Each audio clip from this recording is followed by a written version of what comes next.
The views and opinions on the Craig L. Hayes Show do not necessarily reflect those of Westgate Resorts ownership or management. And now, on with the show. This is the Craig L. Hayes Show. And welcome back, everybody. It's Craig L. Hayes Show. Craig L. Hayes here. We're in Elvis Presley's dressing room at the Westgate Resort, and I'm here with my brother Scott. We're talking about show business.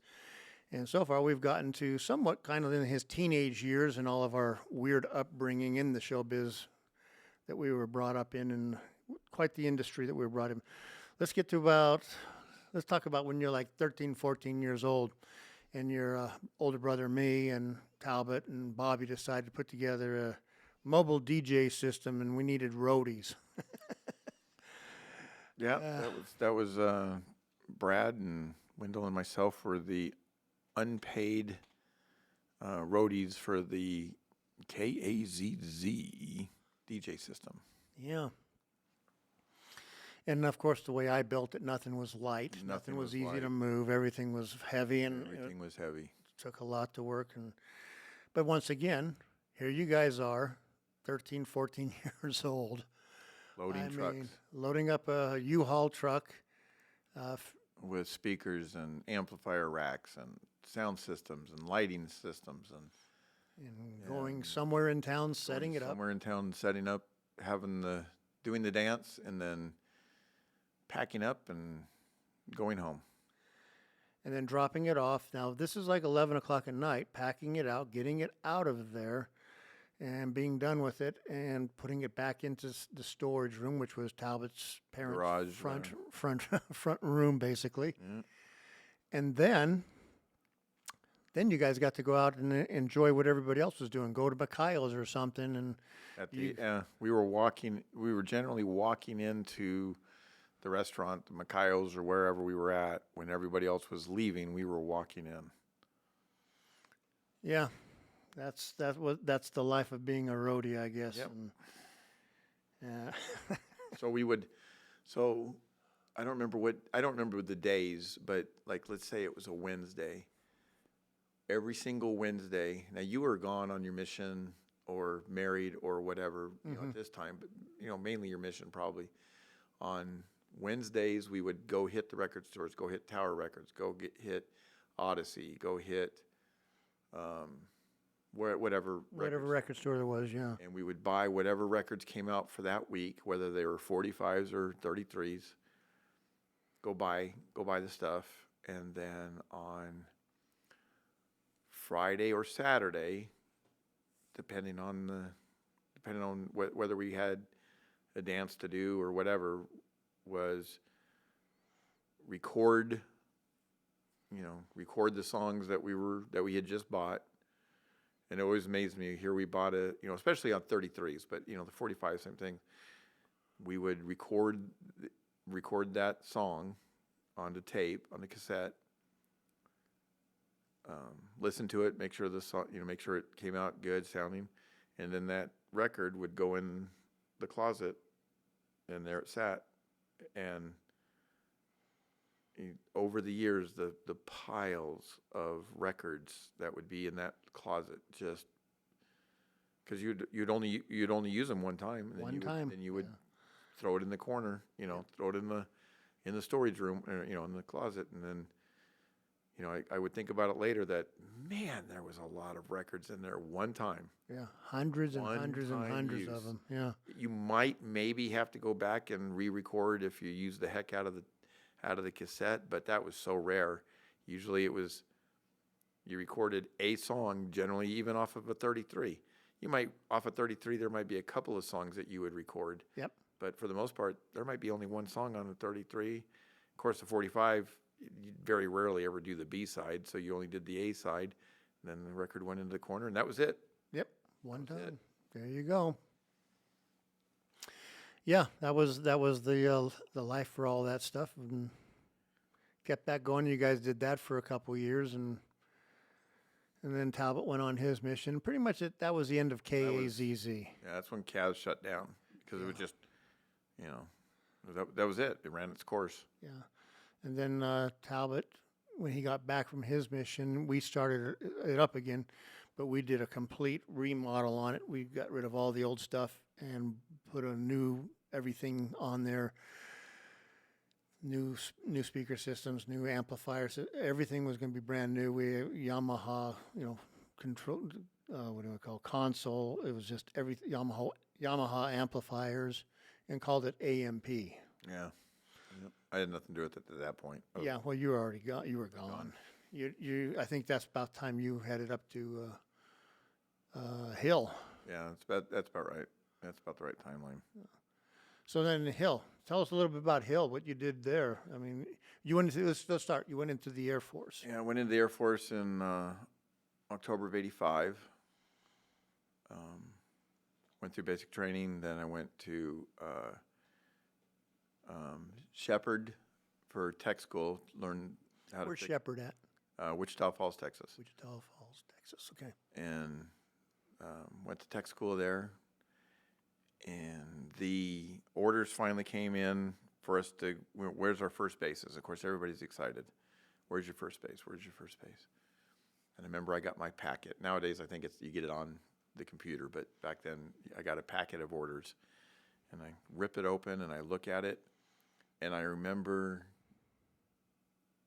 I didn't know whether to scream or to hit somebody but when I read Hill Air Force Base, Ogden, Utah, I was about as mad as a human being could be without being put into an institution. Where did you want to go? Anywhere else other than Nevada or Utah. Yeah, it'd been pretty bad if they'd have said Nellis. I'd have probably been actually happier with Nellis than with Hill. I mean, did you have anywhere you would really like to have gone? I would love to have gone overseas, of course. Of course, yeah. I would have been happy with. Been happy with anywhere Europe. I mean, now you got to remember this is the height of the Cold War. But I'd have been happy with anywhere, even stateside. But when you see Utah. And of course, we grew up driving through Utah, going to see our cousins in Utah, Yeah. Why Utah? It's like, as soon as I saw it, I knew exactly where this was. I mean, I remember, I knew where it was, just like I knew where the 7-Eleven was up the street from my house. I knew where Hill Air Force Base was in Ogden, Utah. Yeah, there was not going to be anything new. And no, nothing new. No adventure to go find some place that's new. And then I get sent up there, and actually, it was not very long after I had arrived. So I arrived on base the day the Space Shuttle Challenger blew up. I graduated from tech school, got on a plane, flew to Salt Lake, and then I finally got to see the video, because all of it happened while I was in school or in transit to Hill, and it was finally at the airport at Salt Lake where I finally got to see the video that, of course, everybody has seen a million times with the Challenger blowing up. And I remember stepping off the plane, going down the jetway, coming out, and it's, reading the big sign that says, "Welcome to Salt Lake City." And I was like, you got to be kidding me. I'm in Salt Lake City. And then I got onto a bus that took me up to Ogden, and of course, when I saw the sign that said I-15 North, I was like, you got to be kidding me. This has got to end at some point. And then, anyways, get up to the Hill Air Force Base and I had more schooling to do on the F-16, and spent, I don't know, another month or so at that school, and then another couple weeks at another school for the F-16, and then finally got assigned. Then I was finally in my squadron and able to do my job. And but it wasn't very far after arriving there at the end of January, 1st of February, when I actually realized that it was going to be a lot of fun, and actually had an amazing time. I still have friends, here we are 40 years later, that I still am in contact with, that I served with at Hill. It was an amazing adventure, had great people, I had great bosses, and then I worked for one, Master Sergeant Jacobson, still remember him to my dying day, one of the finest leaders that I had ever worked for. I mean, just he was 100% leader, and I remember him taking me into the hangar my first day on base when I went and when I went and checked in with the squadron. He took me into the hangar, and there sits this F-16. And he says, "You got a lot of schooling left to do, but you already know more about this jet than I do." And here's a guy who's had 20 plus years in at that point. And he was you know more about fixing jets than I do. It's not my job to fix jets. Your job is to fix the jet. My job is to make sure you fix the jet and you have what you need to fix the jet. Okay. And he 100% lived leadership. He had no problem of breaking your neck if you did something out of line, but for the most part, that man supported his team. He 100% leader, and I've only probably had maybe a half a dozen leaders in my life. Had tons of bosses, but if I could probably count on one hand the amount of leaders, and he was a true leader. And if he called me today, which he would, he's probably passed by now, I would think, but I would go work for him tomorrow morning if he called me and said, "Hey, I got a job in Minot, North Dakota." I'd go. Yeah. Because I would have no problem working for that man again. Now, you said something interesting. You've worked with people who are leaders and people who are bosses. The people who were your leaders, that obviously were your bosses too, did they all come from a military background too, or is that just... Well, Ron Stone, who you've interviewed, was he was one of my... So let me back up here a second. So I came up, when I finally got out of the Air Force, I did construction because I wasn't going to go into I wasn't going to do stagehanding. I was not doing stagehand work. But then I was still doing part-time work. And then finally went to work for Bill Stanton at the Excalibur. He was the stage manager or entertainment director. No, Mike Hartzell was the entertainment director. So I think he was technical director at the Excalibur. And that was the Knights, the Tournament of Kings or something like that, yeah. I went to work there because I've been around horses and all that stuff, so I kind of had an in right there. But so Bill Stanton was a leader. But I came up, I worked for Joe Reed. I worked for Big Ben Carlson. I worked for Scott Fowler. I think I was in the right place at the right time to work for people who were the best in their jobs, and I was able to work under them and learn so much.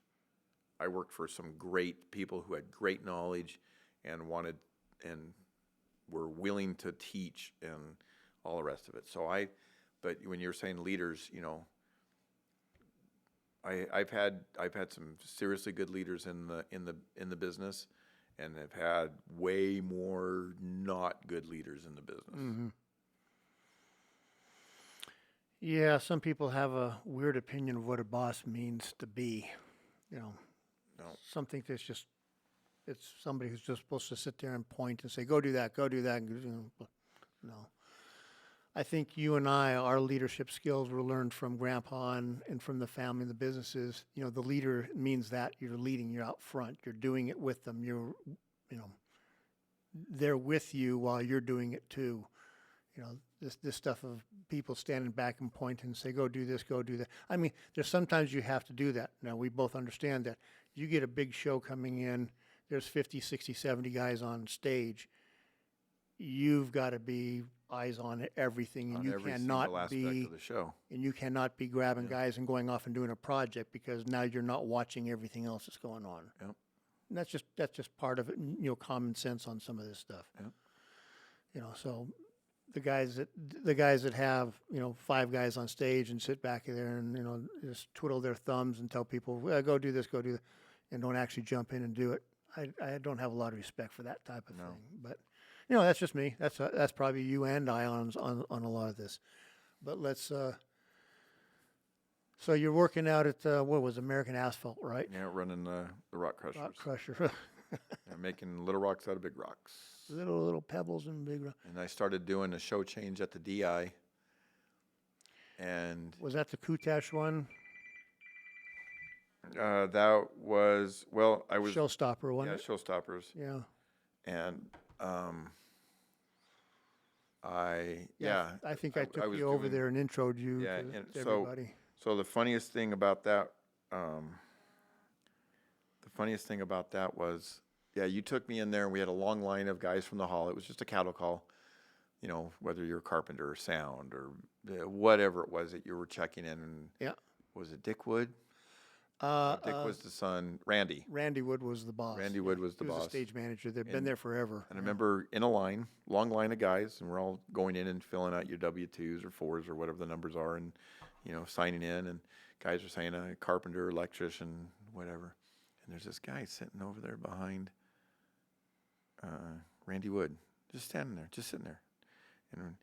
And as you went in, they said, okay, electricians, you go over and you go in there, and you go over there for your sound, and blah, blah, blah, blah, blah. Do you remember what you were called in for? I was carpenter. Okay, carpenter. Okay. And then there's a guy sitting there, and he's eyeballing me, and I'm eyeballing him back. And I sign in, and I'm like, you know, Scott Hayes, carpenter. And he lifts his head up, and he goes, he's mine. And that was my introduction to Joe Reed. Yep. So Joe Reed took me over to the rail. It was over on stage left, and it was on the floor. And he says, I want you to climb up to the loading bridge, go over to line, whatever number, 25, whatever the number. And when you get up there, yell down at me. And he goes, you're going to need this. And he gave me a safety belt. And I'm thinking, why do I need a safety belt on the loading bridge? So I go up to the loading bridge, I go to line 25, and he goes, okay, so the problem is it was the number 24 or whatever it was double stacked. But they couldn't get it all the way up to the bridge. So how do you unload a double stacked arbor that can't get up to the bridge? Well, he already told you, when you get to 25, you're going to be climbing onto 25. Down the T-track, and you're going to unload. You're going to have to take 4 or 5, whatever the pigs there were, take 4 or 5 pigs off and throw them up onto the loading bridge. And I'm like, well, who am I handing them to? And he's like, no, you're just going to throw them up there. And I go, I'm just going to throw the pig iron up onto the bridge. He's like, yeah. And I'm like, and I'm yelling down at him. He's down below, whatever, 70 feet or whatever it was. I don't remember. It was higher. I think it was like 80 feet there. Whatever. It was a tall grid there. So Joe Reed puts a hard hat on and sits right at the index rail, right underneath me.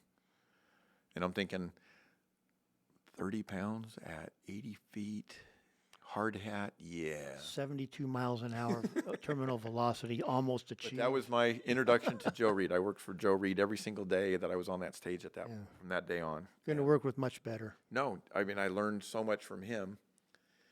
And then the decision point came where I had to either say goodbye to construction or go full-time into stagehanding. And it was July, and it was hot, and it was miserable outside, and it was air conditioning inside. So when I was offered the job at the DI to be on the show crew, it took me about 32 and a half milliseconds to make the decision to work in the air conditioning. Yeah. So it's kind of an easy choice when you get there, right? Because there was a time I got out of it also for about a year. I was like, okay, I'm done with this. I want to just be home, be with the kids, do all this stuff. And that's when I started building those custom pools and stuff. I loved doing that. It was so much fun building these, back in '87, it was $100,000 swimming pools, which is a lot of money. But the problem is you're making $13 an hour and you're outside and baking, all day long doing these things.